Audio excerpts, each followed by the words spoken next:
السلام علیکم friends, welcome to my learning hub channel. امید کرتی ہوں آپ لوگ خیریت سے ہوں گے۔ آج کا ہمارا اردو کا ٹاپک ہے ادبی تحریک اور عصریت۔ پوائنٹ نمبر 2 جس پہ ہم آج کا لیکچر لیں گے وہ ہیں اعتقادات۔ پوائنٹ نمبر 3 فلسفے، سیاست، معاشرت اور علوم کا ادبی تحریک پر اثر۔ نمبر 4 ادبی تحریکیں اور شخصیات۔ نمبر 5 ہے ادبی تحریک اور نصب العین۔ آج ہم انشاءاللہ ان پوائنٹس پر تفصیلی لیکچر لیں گے۔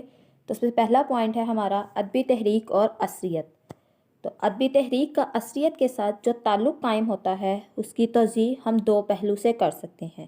ایک یہ کہ کسی بھی ادبی تحریک کے پنپنے کے لیے اس تحریک کے اثر میں ایسے عناصر کا وجود ضروری ہے جو ادبی تحریک کے پھلنے پھولنے کے لیے سازگار اور مناسب فضا تیار کر سکیں۔ اردو زبان و ادب کے میدان میں اس کی ایک واضح مثال نذیر اکبر آبادی کی شاعری ہے۔ نذیر اکبر آبادی نے مولانا الطاف حسین حالی اور ترقی پسند شعراء کے عہد سے کہیں پہلے ایسی نظمیں تخلیق کی جو ان کے زمانے کے عوام کے حالات اور کیفیات کی خوبصورتی سے عکاسی کرتی تھیں۔ یہی نہیں بلکہ انہوں نے اپنی شاعری کے لیے جو زبان استعمال کی وہ بھی عوامی لہجے اور عام بول چال سے مطابقت رکھتی تھی۔ لیکن ہم نے دیکھا کہ اپنے عصر میں نذیر کی شاعری کو زیادہ پذیرائی نصیب نہ ہو سکی، یہاں تک کہ اس دور کے تذکرہ نویسوں نے بھی ان کا شمار اس وقت کے اہم شعراء میں نہیں کیا بلکہ ان کے نام اور کام پر ایک سرسری نگاہ ڈالتے ہوئے آگے بڑھ گئے۔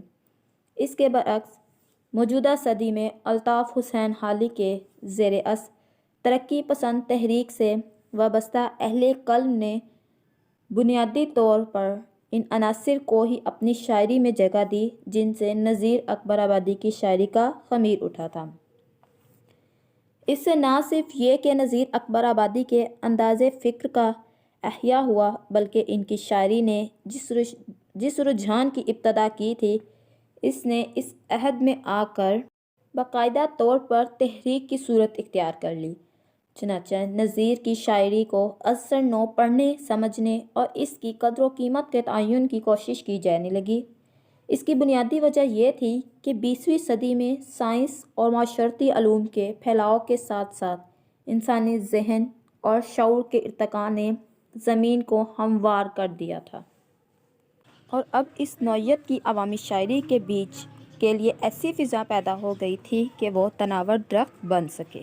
ادبی تحریک اور عصریت کا ایک تعلق تو وہی ہے جس کی نشاندہی اوپر والی سطور میں کی گئی ہے۔ اس کے علاوہ دونوں میں ایک رشتہ اور بھی ہے جو پہلے رشتے کے معکوس ہے، یعنی یہ کہ ادبی تحریک کی کامیابی کے لیے صرف عصری حالات کا سازگار ہونا ہی ضروری نہیں ہے بلکہ دوسری جانب ہر ادبی تحریک کے لیے اپنے زمانے کے نمایاں احساسات، خیالات، رجحانات، بلکہ یہ کہنا زیادہ صحیح ہوگا کہ روح عصر کو اپنی بنت میں سمونا بھی اتنا ہی لازم ہوتا ہے، ورنہ ادبی تحریک کی نشو و نما رکنے کا اندیشہ ہو سکتا ہے۔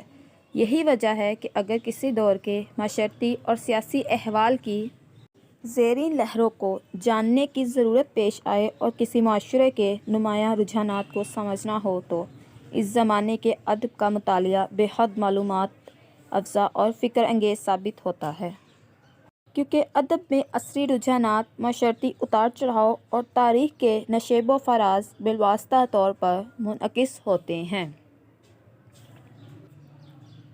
اعتقادات، فلسفے، سیاست، معاشرت اور علوم کا ادبی تحریک پر اثر۔